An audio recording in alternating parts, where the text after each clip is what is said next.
Tim, watch the table. It's not DSA approved. Oh, it isn't? Alyssa, thank you, as always, for your report. I catch up on what's happening around here. Everybody, welcome back from the break we had. It was much needed. The CSBA training, where I got to see other boards, it was like I started to feel really good about myself, so that should tell you everything you need to know. I don't want to get into any detail here, but we're going through a process right now you'll hear about in a few weeks, and it's given us as board members an opportunity to kind of take a look at what's happened over the past year. I'm really, really happy that when we finally cut the ribbon and get the Bender board taken care of, I'm glad that the Vasquez High School, the whole program, the gym, everything, that the Bender board is the biggest concern we have, because that's a fully DSA approved project that came in as planned, on budget, and again, fully DSA approved.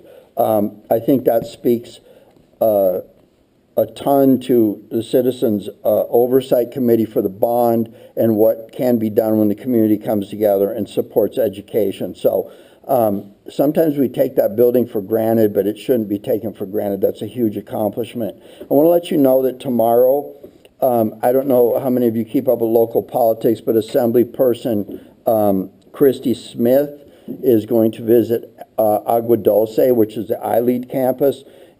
Charter people don't clap too hard, because she is the author of Bill 1507, which basically says you may not have a charter anywhere else. And then there's 3 other bills that weave together into that.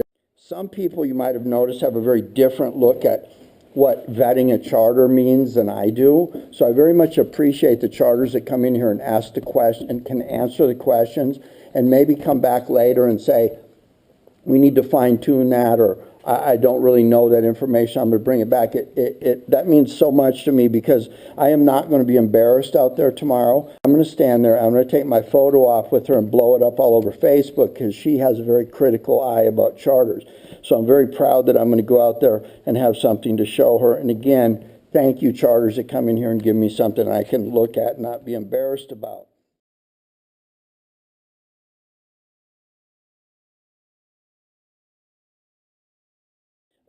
I want to talk a little bit about what Larry said about my summer school thing. You'll notice that one of the questions I asked the charters is, what do you do for my kids? We all know that summer school is typically about credit recovery in some areas that some people struggle with. Sometimes those people are what historically fit the Title I classification of students, whatever that used to be. I won't get any detail there. But we know it's about credit recovery. And this is an example of sometimes a means that somebody can use to do better in a class than maybe what we could have done. And I appreciate that. And that's really what choice means to me, not being disgruntled with a teacher temporarily and then hijacking your educational career. What I don't like about summer charter schools is the ones that send home parent packets where the parent grades it. I wish I would have had that. Then I wouldn't have to steal report cards from the high school office and grab my real report cards out and have the girls that I knew write in their handwriting what my grade, what I wanted to be, so I wasn't grounded all summer. That never happened. That was just a rhetorical example. But I've seen examples where people, they, instead of doing credit recovery, helping with that, and I know that if a kid wants to leave our school after they've been exposed to something that seems a better fit, then that's their choice. But what I don't appreciate is I don't appreciate people putting things in my hallway that ask you questions before you enroll, like I certify that I have never had IEP, special education services, or that I have a 504.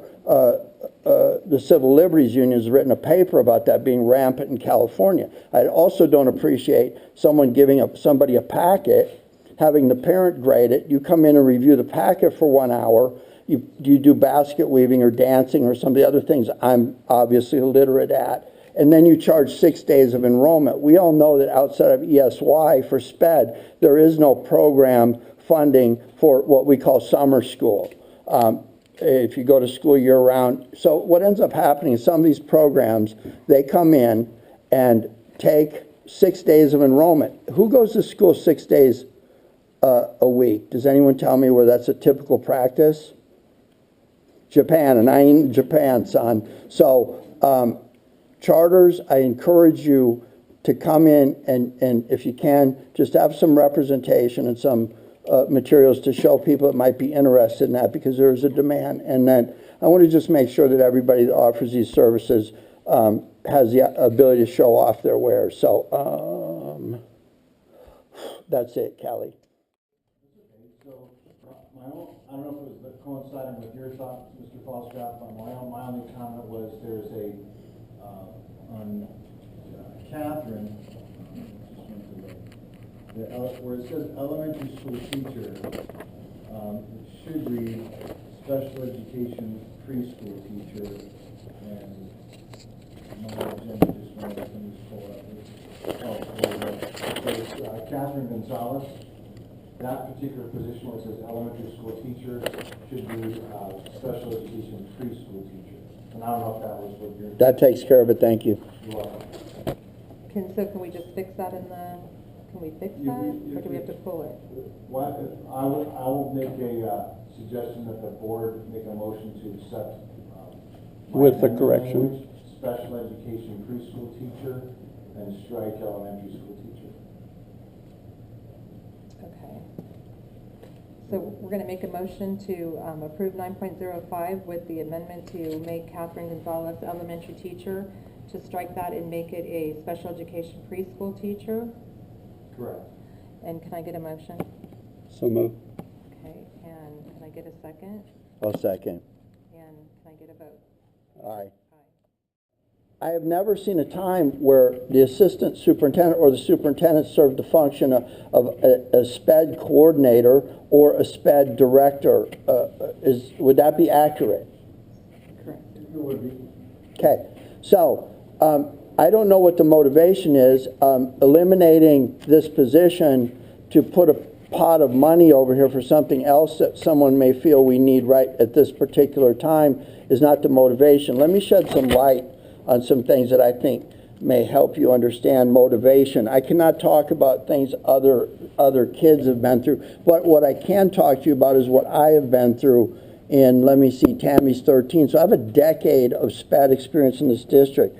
First, I'd like to thank the district for beginning my law career, because there have been times in IEPs where I've sat across a lawyer hired by this district to battle me and have walked away with compensatory time on things because people were not showing up to do their work, their sessions, and all kinds of things like that. So we'll leave that at that. I've also had somebody somewhere in Iowa or Illinois, I like corn, but I don't know why they were looking at my kid through a Skype connection and then recommending that they go to that we take her to Children's Hospital to have her throat cut on so she could finally talk. She has yet to say a word to this day.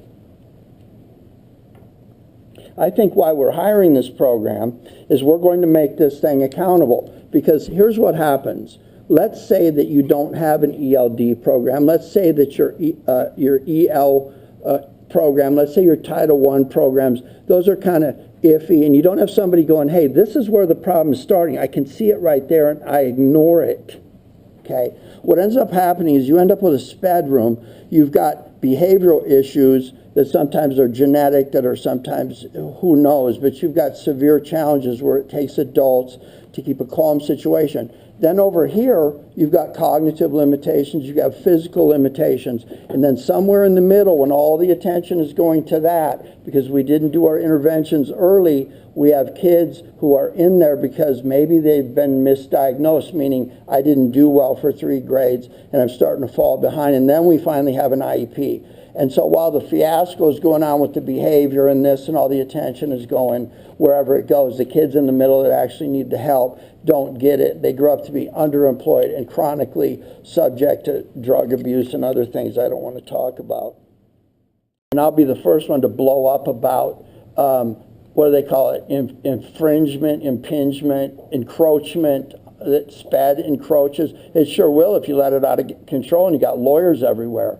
So I tell you that my expectation, I'm very critical in this area, is that my expectation will have someone come in here that knows how to deal with people, that knows how to get out of their office, or at least get there in the morning for a good start, and go out and become familiar with some of the problems we have in our district, but to meaningfully reach out and say, hey, this is what we can do, and this is what, and I fully support this position. I think that it's time that the district has stepped up to the plate and stopped making this some secondary position that is just not really meaningful. The district is telling you this is meaningful, and there will be oversight and there will be expectations, and I think you're going to see a difference, and it shows up. I'll tell you what, maybe I'm going to get in trouble here, but when you're looking at a warrant register, Tim, I'm not looking for football helmets. I'm looking for names of attorneys that don't appear to be there, that do not have contracts. That's where your SPED payouts are.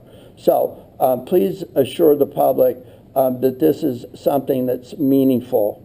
No, it absolutely is meaningful, because special education has become one of the most litigious fields in education itself. And it's critical to have somebody in our district, particularly also with our charter partnerships, to not only make sure we're doing our part within our own district boundaries, but we service the county for those charters, and in that regard, we act in the role of accountability. So it's critical from that extent too, Andy. Thanks for reminding me of that. Here I go again. There was some confusion in the past that said we are going to direct the SPED activities of our charters, but yet somehow we're completely detached from it. One of the questions you'll hear me ask every charter in here is, who is your SELPA? Y'all remember me asking you that, and you told me. And then I asked you, is there a psychologist, speech language pathologist, or any of those people that supply services to you? Because there's liability in that, and if you choose to go to a SELPA, the SELPA is going to look at you and say, I don't believe that you have the ability to do this, and there's some things in place. So I need everyone to understand, not only is this to work in our district, but it's to go out with Shay. Hey Shay, good afternoon. She goes out and looks at your charters. Has she ever been to your charter? Everybody go, yes, please, right now, thank you.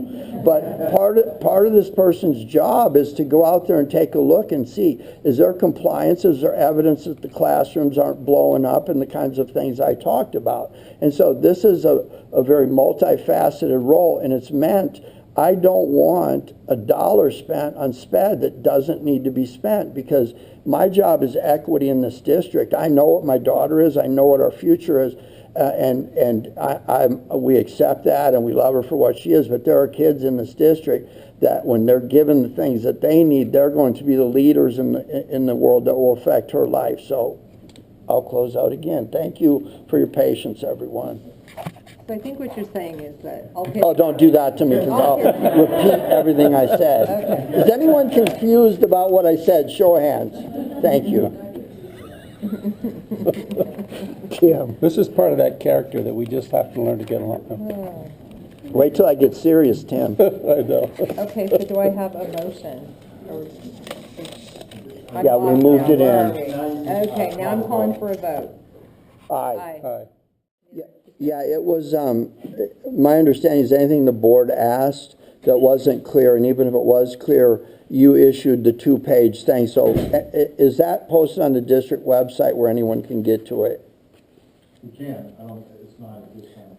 Yeah, once the vote is over, you want to remember, if we don't approve you, you have a way to get up to the state, and I think they've figured out that we're probably right. So I got nothing on you people. Wow. No, just really, it was great, so thanks for hanging in there. So we appreciate that. So can I get a call for a vote? Aye. Is that all you have? That's for me, yeah. Ken, do you have any questions? I have nothing for this charter.